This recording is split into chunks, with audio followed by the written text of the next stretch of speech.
السلام علیکم۔ کل رات 12 بجے ہمارے دیرینہ ساتھی اور پشاور ریجن کے ایڈیشنل جنرل سیکرٹری عرفان سلیم کو بھائیوں سمیت ان کے گھر سے اٹھا لیا گیا۔ بھاری نفری جو آئی تھی انہوں نے نہ صرف چادر اور چار دیواری کے تقدس کو پامال کیا، ساتھ ساتھ جو عدالتی احکامات ہیں جو ان کو ایک ریلیف ملا تھا اس کی بھی دھجیاں اڑا دی۔ ابھی تاحال عرفان سلیم کا اور ان کے بھائیوں کا کوئی پتہ نہیں کہ وہ کہاں ہے۔ حد سے بے جا کی ہم نے درخواست عدالت میں جمع کر دی ہے اور انشاءاللہ پیر کے دن بھرپور ہائی کورٹ میں ریٹ پٹیشن بھی پولیس کے خلاف اور اداروں کے خلاف داخل کر دی جائے گی۔ عرفان سلیم کافی عرصے سے ان کے اوپر دباؤ تھا، ان کو فونیں آ رہی تھی، ان کو کالز آ رہی تھی، ان کو کہا گیا تھا کہ جی آپ گرفتاری دے دیں، آپ اپنے جو یہ جد و جہد ہے پیسفل آئین کے مطابق اس کو ترک کر دیں۔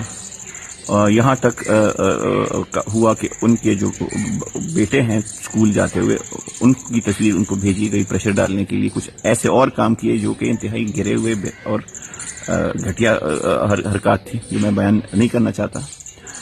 اس سب کے باوجود عرفان سلیم نے جو ہے عدالت سے جتنی بھی ایف آئی آرز ہے اس میں بیل حاصل کی، وہ بیل پہ تھے۔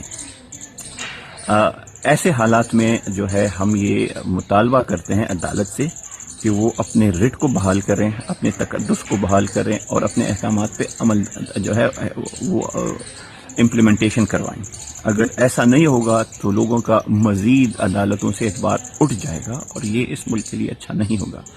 اگر عرفان سلیم کو آج اور کل جو ہے ان کو اگر پیش نہیں کیا گیا عدالت میں، یا اگر آج وہ تھانے میں جو ہے وہ نہ پائے گئے اور اسی طرح لاپتہ اور غائب رہے، تو انشاءاللہ ہم پشاور پورا ضلع بھرپور احتجاج کرے گا اور ہم جو ہے وہ فل اسٹرینتھ سے نکلیں گے۔ پھر آپ نے ٹیئر گیس کرنی ہے، جیلوں میں ڈالنا ہے، جو بھی کرنا ہے آپ شوق سے کیجیے۔ تو برائے مہربانی حالات خراب نہ ہونے دیں، عرفان سلیم کو عدالت میں پروڈیوس کریں اور اس معاملے کو جو ہے وہ خیر کی طرف لے جائیں۔ بہت شکریہ۔